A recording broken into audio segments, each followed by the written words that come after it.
평생을 자식 위해 헌신하며 모은 전 재산이 독이 되어 돌아올 줄 누가 알았을까요?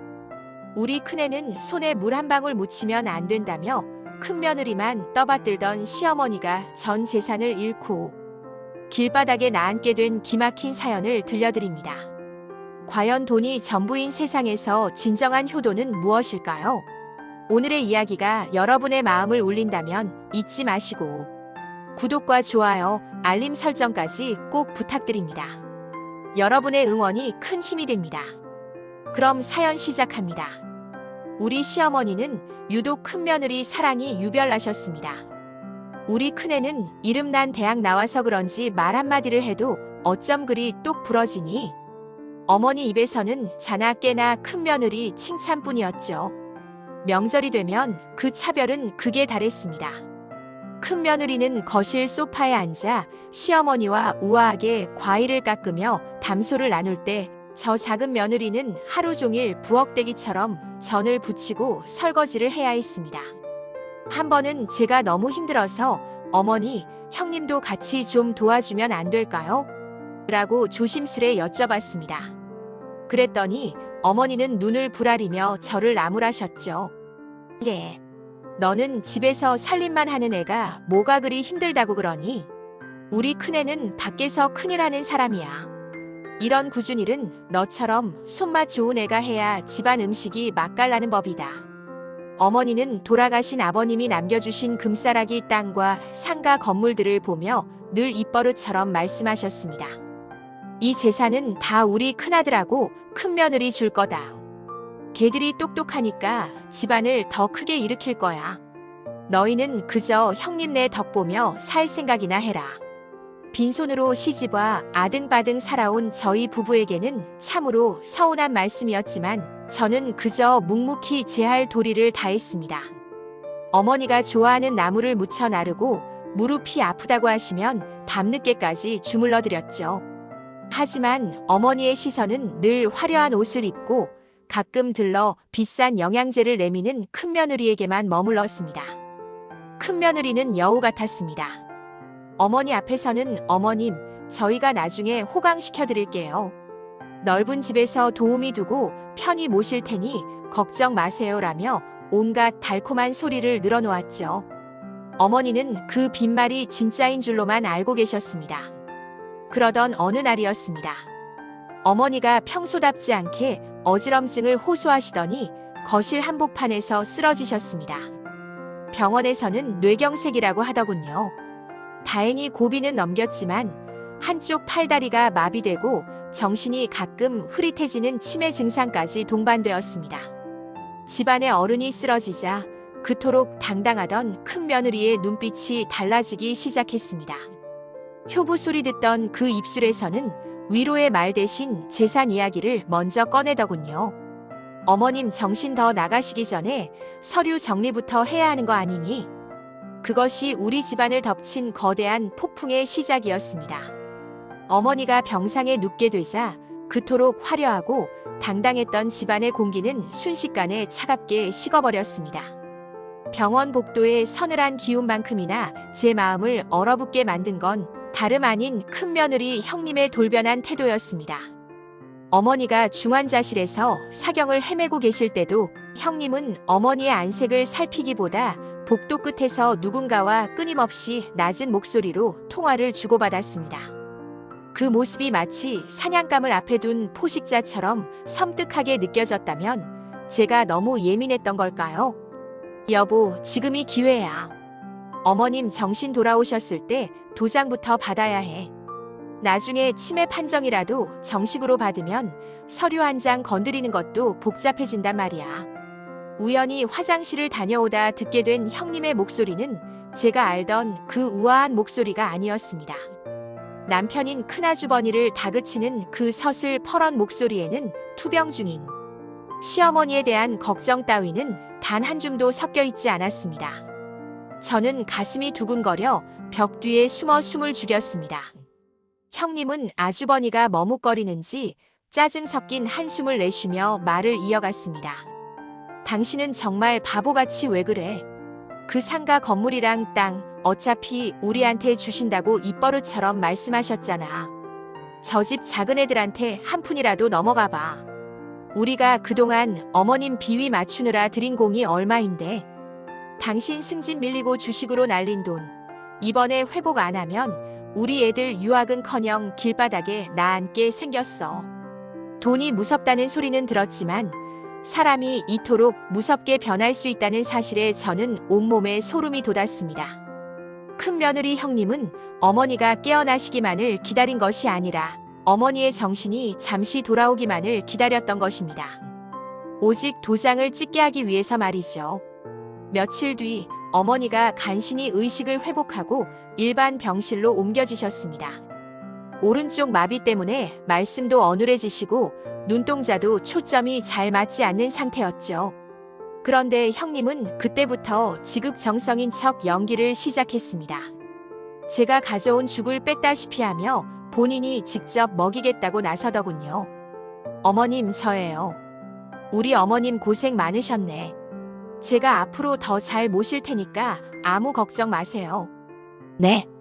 형님은 어머니의 손을 꼭 잡고 눈물까지 찍어내며 어머니의 마음을 녹였습니다.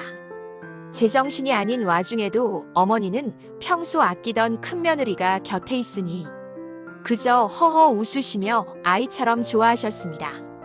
그 모습을 지켜보는 제 속은 시커멓게 타들어갔습니다. 형님의 가방 속에 살짝 비친 서류 봉투의 정체가 무엇인지 너무나 잘 알고 있었기 때문입니다. 결국 사건은 제가 잠시 집에 들러 어머니의 옷가지를 챙겨오던 그 짧은 시간에 벌어지고 말았습니다. 병실에 도착했을 때 형님과 아주버니는 이미 서둘러 짐을 챙겨 나가려던 참이었습니다.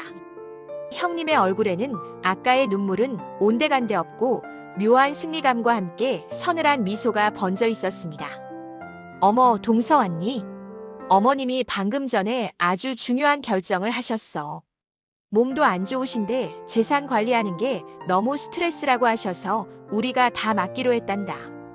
어머님이 직접 인감 도장까지 꺼내주셨어. 아주버니랑 나랑 증인 서고 법무사까지 불러서 다 처리했으니 그런 줄 알아. 저는 떨리는 목소리로 물었습니다. 형님, 어머님 지금 말씀도 제대로 못 하시는데 어떻게 그런 결정을 하셨다는 거예요? 적어도 우리랑 상의는 하셨어야죠. 그러자 아주버니가 나서며 제 말을 잘랐습니다. 동서, 말 조심해. 평소에 어머니가 누구를 제일 믿으셨는지 잊었어. 이건 어머니의 뜻이야. 그리고 재산이 많으면 뭐해, 관리할 사람도 없는데. 우리가 어머님 마지막까지 책임지기로 하고 넘겨받은 거니까 동서는 신경 꺼. 그들은 어머니가 쓰러진 지 불과 일주일 만에 평생을 일궈오신 상가 건물 2채와 경기도의 땅, 그리고 지금 살고 계신 집까지 모조리 본인들의 명의로 돌려버렸습니다. 그 과정에서 어머니의 의사는 중요하지 않았습니다. 오직 서류상의 도장과 인감증명서만이 필요했을 뿐이죠. 병실 침대에 멍하니 누워 계신 어머니를 보며 저는 눈물을 흘렸습니다. 어머니는 당신의 전부가 빠져나간 줄도 모르고 큰며느리가 사다 놓은 비싼 꽃바구니를 보며 우리 큰애가 참 효녀야 라며 중얼거리셨습니다. 그 어눌한 말투가 가슴을 후벼 팠습니다. 명예 이전이 끝나자마자 형님의 태도는 180도 달라졌습니다. 병원비 결제일이 다가오자 형님은 전화를 받지 않기 시작했습니다. 간신히 연결된 전화기 너머로 형님은 날카로운 비명을 질렀습니다. 아니, 동서. 우리가 재산을 맡았다고 해서 화수분인 줄 알아. 그 건물들 대출 이자가 얼마나 센지 알기나 해. 그리고 어머님 병원비는 자식들이 나눠서 내야지. 왜 우리한테만 그래? 우리가 어머님 모시기로 한 건 나중 일이고 지금은 각자 도생해야지. 어머니의 재산을 다 가져간 사람이 병원비를 나눌 것을 요구하는 뻔뻔함에 저는 할 말을 잃었습니다. 하지만 그건 시작에 불과했습니다. 형님은 어머니의 퇴원 날짜가 정해지자 차마 인간으로서 해서는 안 될 제안을 해왔습니다. 어머님, 이제 병원 치료는 의미 없대. 집으로 가셔야 하는데 우리 집은 애들 공부방도 부족하고 계단이 많아서 어머님 모시기 힘들어. 동선의 집이 1층이고 조용하니까 일단 그리로 모셔. 우리가 매달 생활비 조금씩 보낼 테니까. 재산은 큰아들이 가져가고 병든 어머니의 수발은 작은 며느리인 저에게 떠넘기겠다는 계산이었습니다. 제가 항의하려 하자 형님은 차갑게 전화를 끊어버렸습니다. 그날 이후 형님과 아주버니는 마치 증발이라도 한 것처럼 연락이 두절되었습니다. 어머니의 휴대전화 번호까지 차단한 채 말입니다. 어머니는 휠체어에 앉아 큰아들 내외가 데리러 오기만을 목이 빠지게 기다리셨습니다. 병원 정문을 향해 눈을 떼지 못하시는 어머니의 뒷모습이 얼마나 작고 초라해 보이던지 저는 그 곁에서 아무 말도 할 수 없었습니다. 어머니, 형님이 오늘 일이 좀 바쁘대요. 일단 저희 집으로 가요. 라는 거짓말을 하며 어머니를 제 낡은 차에 태웠습니다. 차 안에서 어머니는 제 손을 잡으며 물으셨습니다. 우리 큰애가 나 큰 집으로 데려간다고 했는데, 거기 가면 도우미도 있다고 했는데, 그 질문에 대답 대신 저는 운전대를 꽉 쥐었습니다. 어머니의 전 재산을 챙겨 도망간 그들의 검은 음모가 결국 성공한 것이었습니다. 하지만 그들은 몰랐을 것입니다. 돈으로 쌓은 성벽은 바람 앞에 모래성처럼 허망하게 무너질 수 있다는 것을, 그리고 진정한 천벌은 가장 예상치 못한 순간에 찾아온다는 것을 말입니다. 어머니를 모시고 도착한 저희 집은 방 2개짜리 작은 빌라였습니다. 하지만 그날 밤 어머니의 짐 가방 속에서 발견된 낡은 통장 하나와 그 안에 적힌 어머니의 짧은 메모를 본 순간 저는 이 기막힌 운명이 어떻게 흘러갈지 조금은 예감할 수 있었습니다. 재산은 가져갔을지언정 그들은 어머니의 진심까지는 가져가지 못했던 것입니다. 그리고 그 진심이 불러올 거대한 파도가 이미 시작되고 있었습니다. 결국 큰아들 내외는 어머니를 저희 집 거실 한복판에 덩그러니 남겨둔 채 자취를 감췄습니다.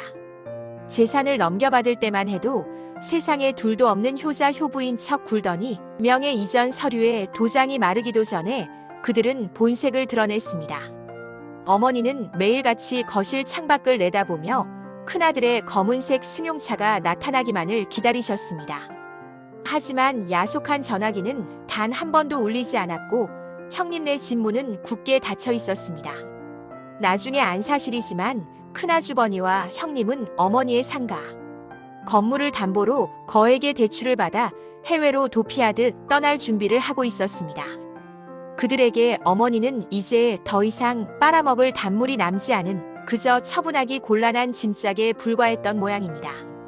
어머니는 가끔 정신이 돌아오실 때마다 제 손을 꼭 잡고 물으셨습니다. 얘야, 큰애가 혹시 나 때문에 화난 거니? 내가 아파서 짐이 될까봐 연락을 안 하는 거니? 그 질문을 들을 때마다 제 가슴은 난도질 당하는 기분이었습니다. 차마 아들이 어머니 재산을 다 들고 도망갔다는 말을 할 수 없어 저는 그저 일이 너무 바빠서 그런가 봐요.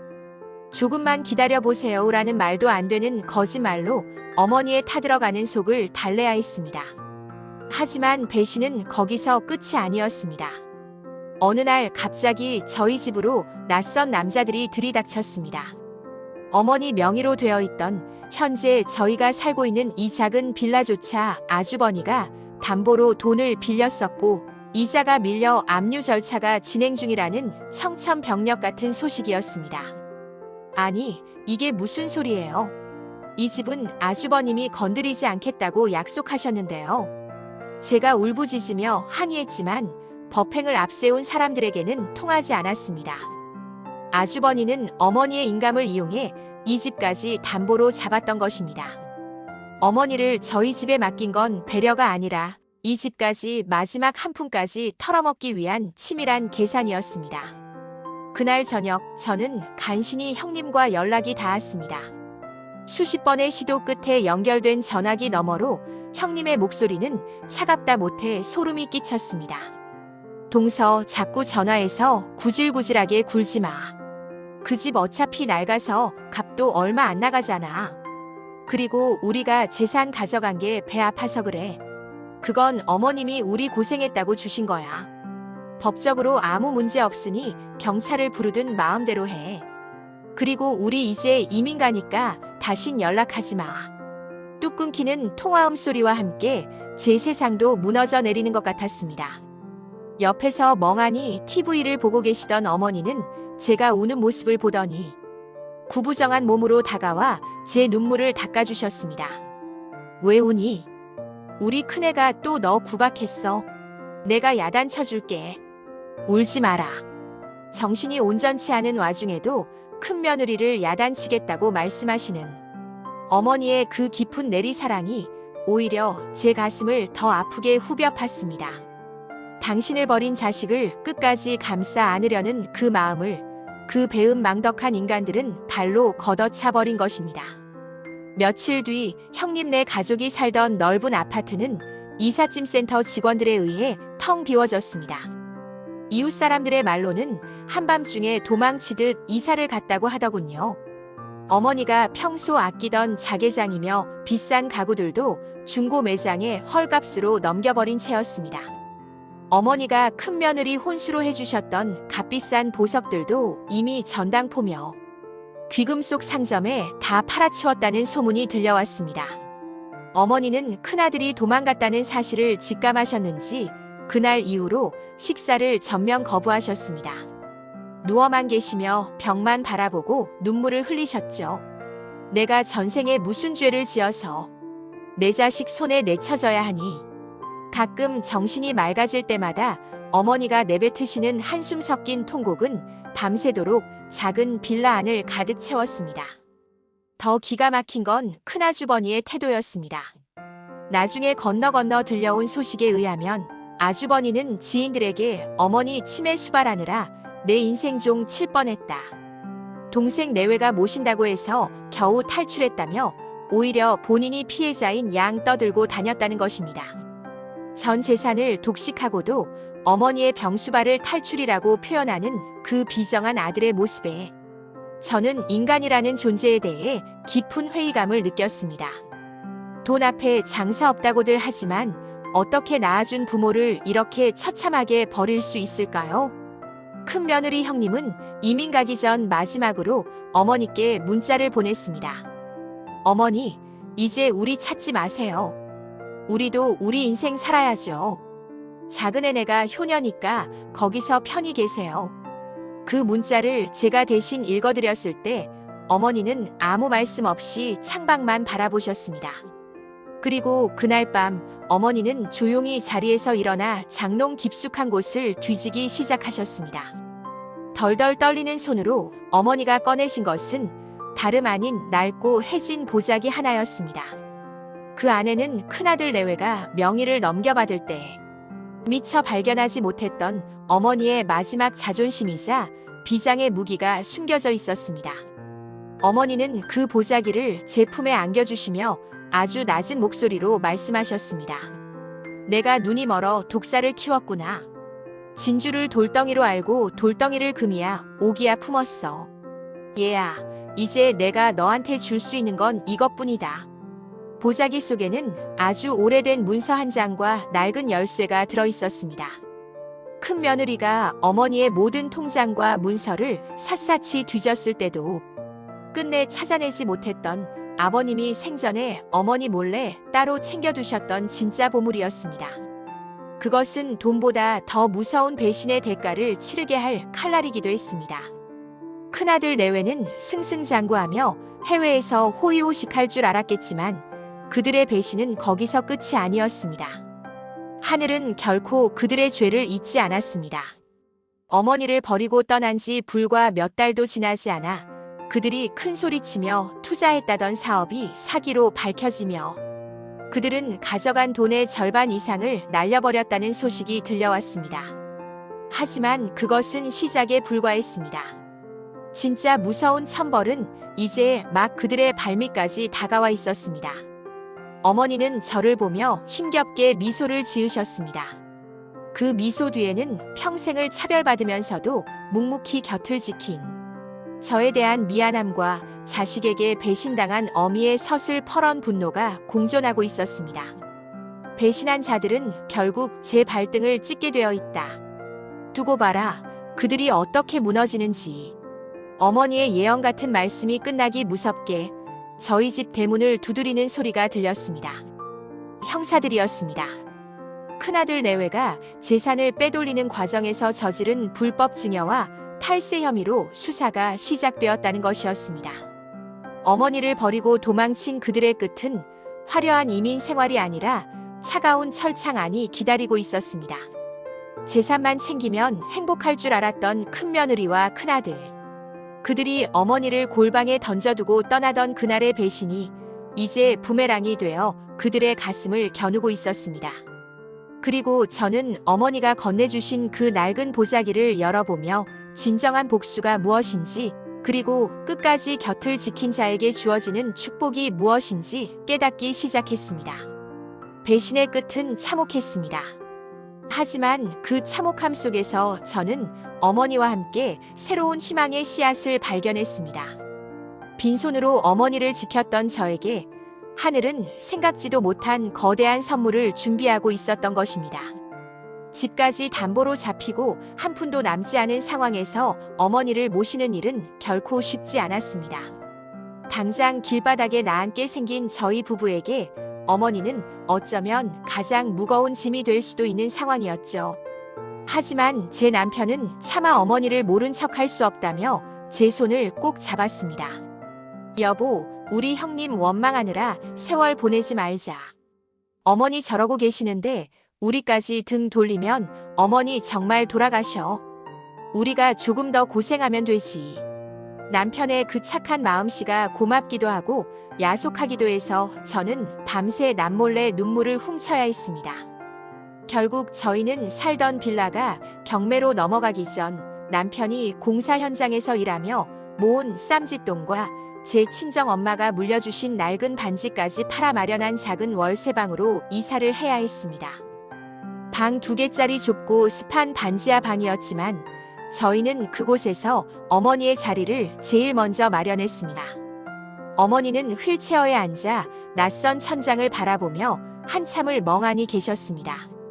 큰아들이 해준 비단 이불 대신 제가 시장에서 사온 수수하고 깨끗한 면 이불을 덮어드릴 때 어머니의 눈가에는 이슬이 맺혔습니다. 얘야, 내가 너희까지 고생시키는구나. 나 같은 건 그냥 요양원에 버리지 그랬니? 돈도 없고 병까지 든 노파가 무슨 염치로 여기 있겠다고.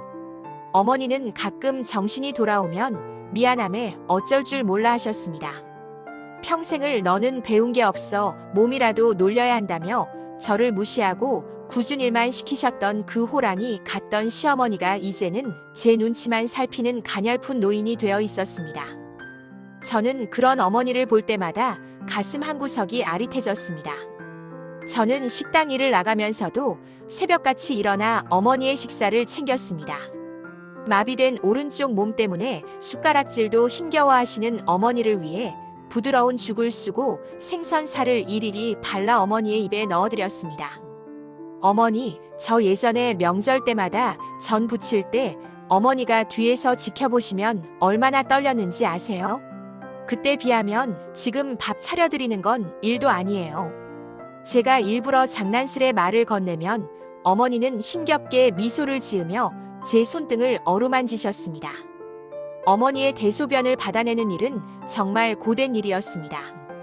치매 증상이 심해지는 날이면 어머니는 벽에 변을 묻히기도 하시고 제 이름조차 잊어버린 채 저를 도둑이라며 밀쳐내기도 하셨습니다.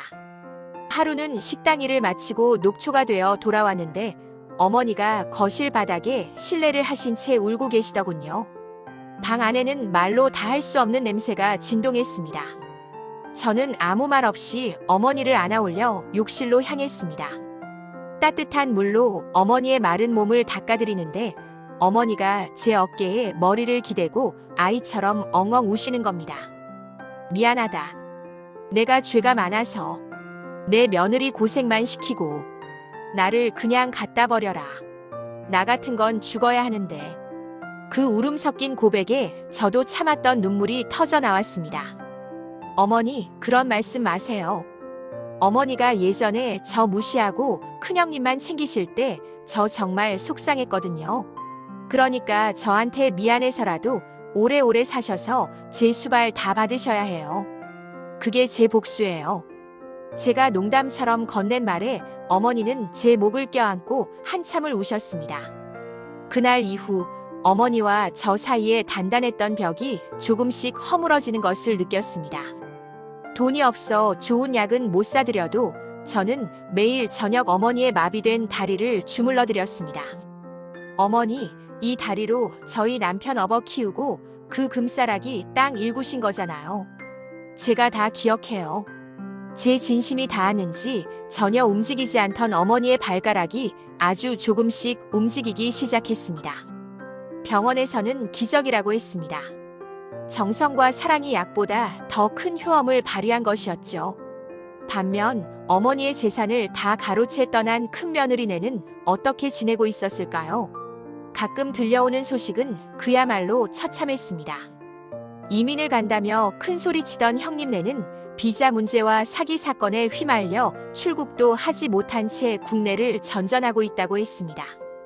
큰아주버니는 가져간 돈을 한 번에 불려보겠다고 무리한 주식 투자를 했다가 반토막이 났고, 큰며느리 형님은 화려했던 예전 생활을 잊지 못해 백화점에서 사치품을 사들이다 카드 빚더미에 올라앉았다는 소문이었습니다. 그들은 서로를 탓하며 매일같이 싸움을 벌였고 결국 큰아들은 술에 의존하다 건강까지 잃었다고 하더군요.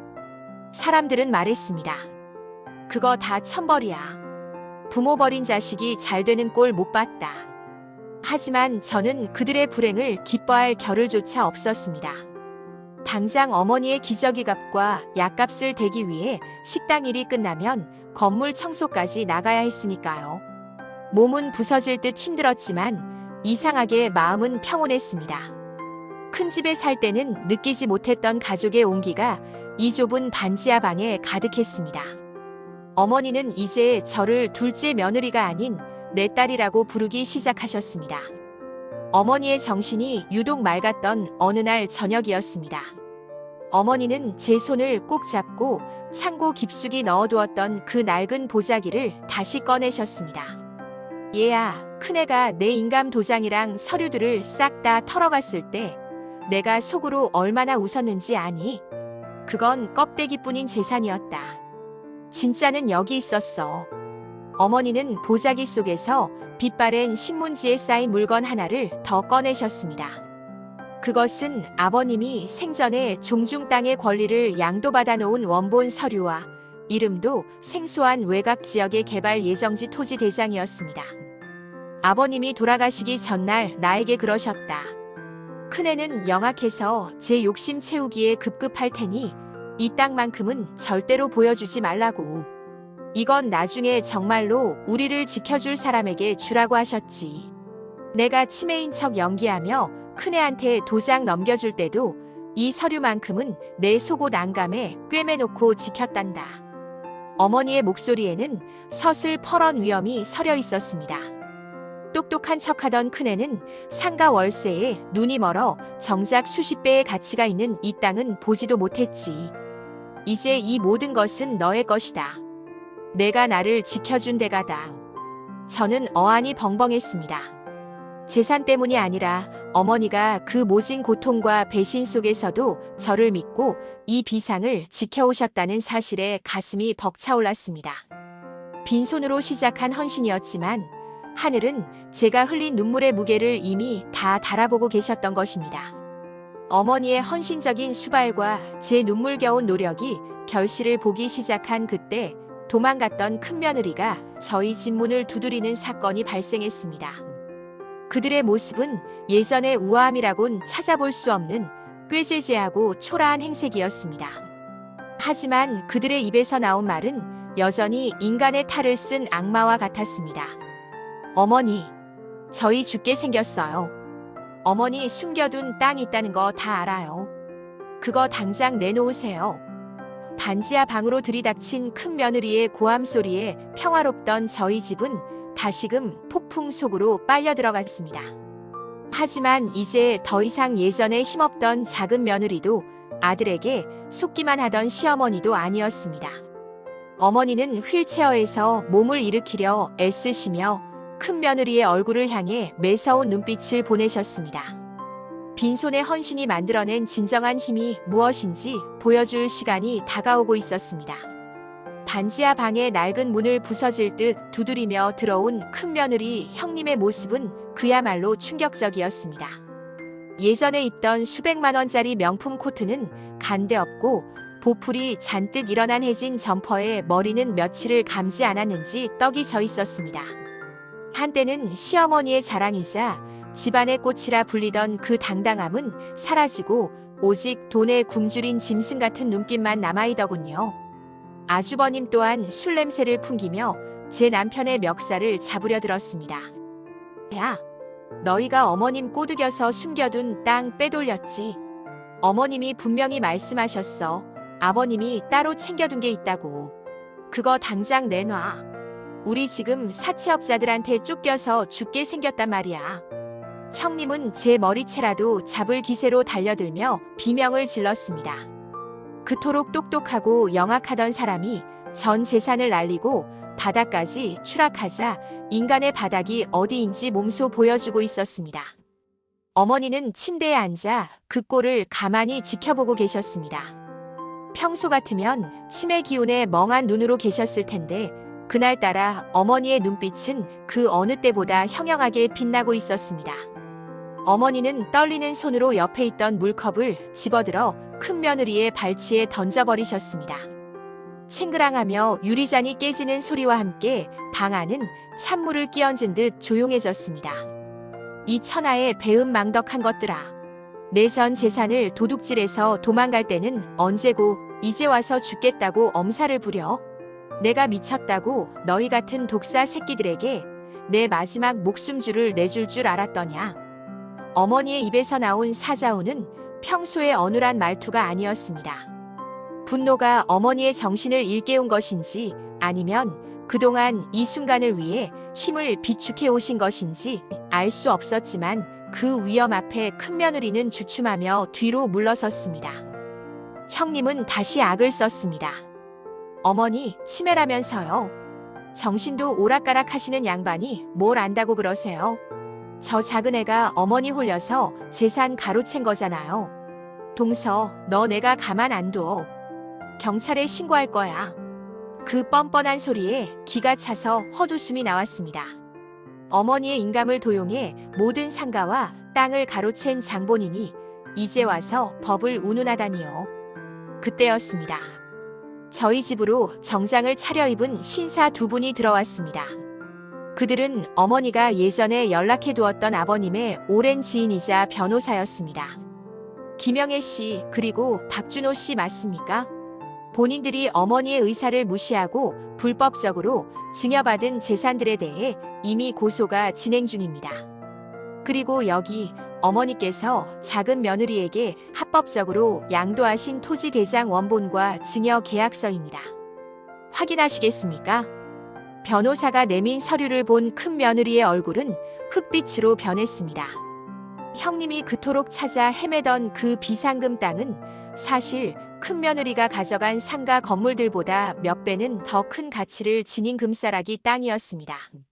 정부의 신도시 개발 계획에 포함되어 보상금만 수십억 원에 달하는 말 그대로 가문의 보물이었던 것이죠.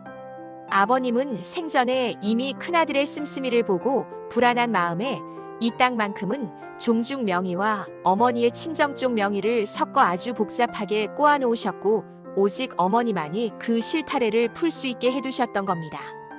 아니, 이게 어떻게? 말도 안 돼. 그 땅은 개발 안 된다고 들었단 말이야. 큰 며느리는 바닥에 주저앉아 통곡했습니다. 알고 보니 형님 내가 사기를 당했던 것도 그 땅이 쓸모없는 맹지라는 가짜 정보를 믿고 서둘러 어머니의 다른 재산들을 처분해 엉뚱한 곳에 투자했기 때문이었습니다. 욕심이 눈을 가려 진짜 보석을 발로 차버린 셈이었죠. 변호사는 차갑게 덧붙였습니다. 당신들이 어머니를 유기하고 방치한 증거들도 확보되었습니다. 작은 며느님이 매일 작성한 간병 일지와 병원 진료 기록, 그리고 어머니의 신체에 남아있던 방치 흔적들이 모두 증거가 될 겁니다. 이제 당신들은 재산 반환 소송은 물론이고 노인복지법 위반으로 처벌을 받게 될 것입니다. 큰아주버님은 그제야 무릎을 꿇었습니다. 어머니, 제가 잘못했어요. 제발 한 번만 살려주세요. 저 여편네가 시키는 대로 했을 뿐이에요. 아내에게 책임을 떠넘기며 비굴하게 비는 아주버님의 모습은 정말이지 목불인견이었습니다. 어머니는 그런 아들을 보며 고개를 돌리셨습니다. 내 자식이라 믿고 싶지 않구나. 나가거라. 내 집에서 당장 나가. 그들이 쫓겨나듯 나간 뒤 반지하 방에는 정적이 찾아왔습니다. 하지만 그것은 절망의 정적이 아니라 모든 폭풍이 지나간 뒤의 평온함이었습니다. 며칠 뒤 실제로 땅 보상 절차가 진행되었고 상상도 못할 액수의 보상금이 제 통장으로 입금되었습니다. 빈손으로 시어머니를 지키며 식당 설거지 일을 전전하던 저에게 하늘이 내린 기적 같은 축복이었습니다. 운명은 참으로 묘했습니다. 저희는 그 돈으로 어머니가 편히 지내실 수 있는 정원이 넓은 1층 집을 마련했습니다. 어머니의 마비된 다리는 정성스러운 재활치료 덕분에 이제 부축을 받으면 거실 정도는 걸으실 수 있을 만큼 회복되셨습니다. 어머니는 햇살이 잘 드는 창가에 앉아 제가 끓여드린 대추차를 마시며 말씀하셨습니다. 사람 마음이라는 게 참 간사하지. 돈이 있을 때는 그게 최고인 줄 알았는데 죽을 고비를 넘기고 나니 내 손 잡아주는 내 온기 하나가 전 재산보다 귀하더구나. 반면 큰며느리 형님네는 그날 이후 완전히 몰락했습니다. 빼돌렸던 재산들은 소송을 통해 속속들이 압류되었고 형님은 사기 혐의와 횡령죄로 실형을 선고받아 차가운 감옥으로 향했습니다. 아주버님은 노숙자 쉼터를 전전하며 술로 하루하루를 보내고 있다는 소식이 들려왔습니다.